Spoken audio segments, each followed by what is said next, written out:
Hello everyone, my name is Onyinye Juliet Chime and I'll be speaking on the Igbo people of Nigeria. I will start with a brief history of the Igbos, their culture, why this knowledge is important, how they were impacted by colonialism, and efforts being put in place to restore our lost custom and traditions. Come with me, let's get started.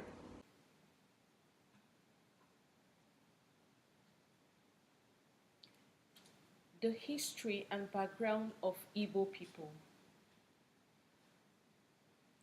The Igbo people are found in southern Nigeria and have many interesting custom and tradition. With a population of around 40 million throughout Nigeria, they are one of the biggest and most influential tribes. Igbos are well known for their entrepreneurial endeavors, both within Nigeria and around the world. Igbo people are among the three largest and most influential ethnic groups in Nigeria. The other two are the Hausa and the Yoruba people. Igbos are also surrounded on all sides by other tribes like the Bene, Wari, Ijo, Ogoni, Igala, Tiv, Yako, and the Ibibios. Igbos inhabit an area referred to as Igbo land, which is divided into two sections along the lower river Niger. They live in most or all parts of 5 states: Abia, Anambra, Ebonyi, Enugu, and Imo, as well as minor parts of Delta, Rivers, and Benue states. Small Igbo communities are also found in parts of Cameroon and Equatorial Guinea. The Igbos are known to be socially and culturally diverse. They have a deep and original culture. The Igbo falls into two main groups: riverine and heartland Igbos. There is a great variance in their mutual intelligibility. To enhance communication, a central Igbo language has been developed from the various dialects. This is the language taught in schools and used in businesses, like many other African countries. The Igbos are deeply spiritual people who believe so much in God as their creator. The Igbos have migrated to other countries including Jamaica, Cuba, Barbados, Belize, the United States, among others, through the transatlantic slave trade. Elements of Igbo culture have been found in Jamaica patios. For example, the Igbo word unu, which means you, is still used, while red Igbo or red Ebio describes as black people. Looking at some of the cultures of the Igbo people, we'll be looking at the language, marriage, food, occupation, festival. We're going to be looking at their kind of food. The key traditional food for the Igbo people are found to be vegetables, legumes, maize, cocoyam, cassava, and yam. Cereals are also to be found, one of the most important nutrients for Igbo. A lot of dishes are connected with the major food of Igbo people, like nyoka, nyabu, nichi, onigbu, okazi, achi, oha. The majority of Igbos are farmers. Their staple crop is yam, and its harvesting is a time for great celebration. They are able to produce yam efficiently enough to export to their neighbors with the assistance of migrant labor. They also harvest the fruits of the palm tree, which is processed into palm oil and exported to Europe in large quantities, making it a fairly profitable cash crop. We'll be looking at some of the arts of the Igbo people. Craftsmanship. Due to the diversity of the Igbo people, it is impossible to generalize about a pure Igbo art style, which has characteristically been representative of numerous geographical regions. It could be said that most Igbo do cave and use marks, but the function of those marks vary from village to village. They are famous for Mbari architecture.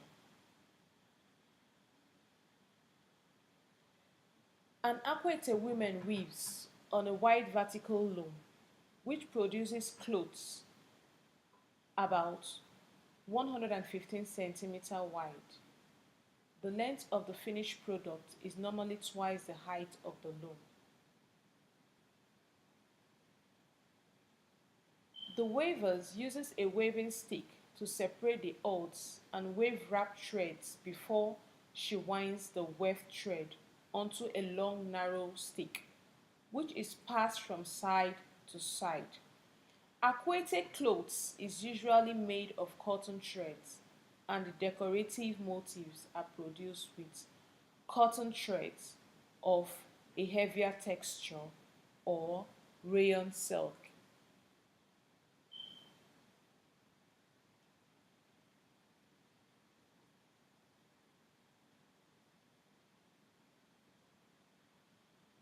Looking at today's women, men and children from Igbo tribe, it is hard to believe that their dressing tradition used to be so different many years ago. Modern Nigerians probably can't imagine Igbo people wearing nearly no clothing on them. Even a century ago, parents used to let their Igbo children stay without clothes or wear just enough to cover private parts.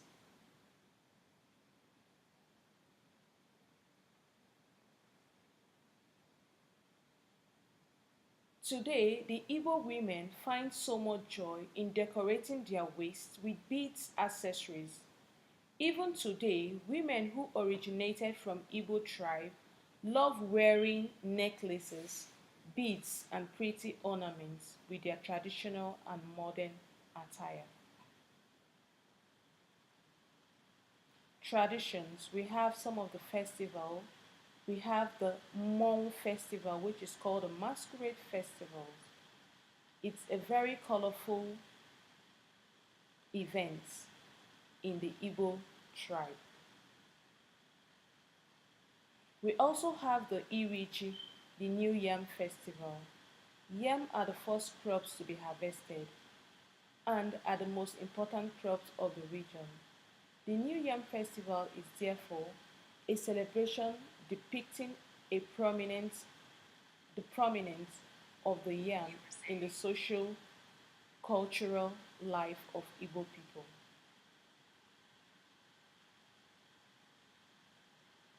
Colonization. Before the coming of the white men,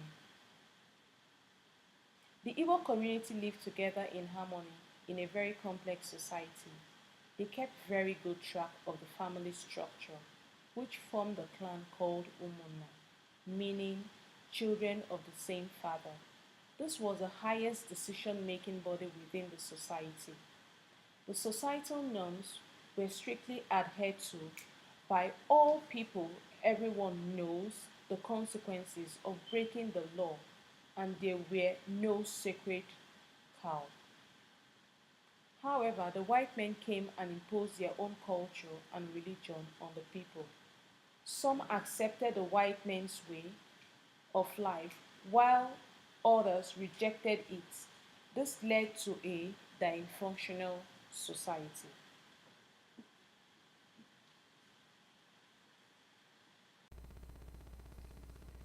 The effect of colonization on the dressing is giving way to more of the Western ways. There are parts of the effect of dressing. Ways to revive the culture. These are some of the ways used to revive the culture of the Igbo people, creating town unions, coming together to address these challenges with one voice, promoting Igbo festivals. Has also been extended to Igbo community in diaspora. And finally, knowing where you came from. Just like my instructor always say, Wendy, if you know where you are coming from, that will help you know where you are going to. Here are some of the references I used in my presentation. Thank you so much for watching.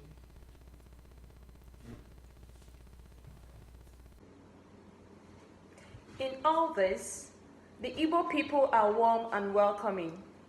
They are so hardworking and industrious. I am a proud Igbo lady. With the passion we have for our culture, I am so optimistic that in the near future, the new generation will retrace their identity and reclaim all they have lost. Thank you so much for watching and have a nice day.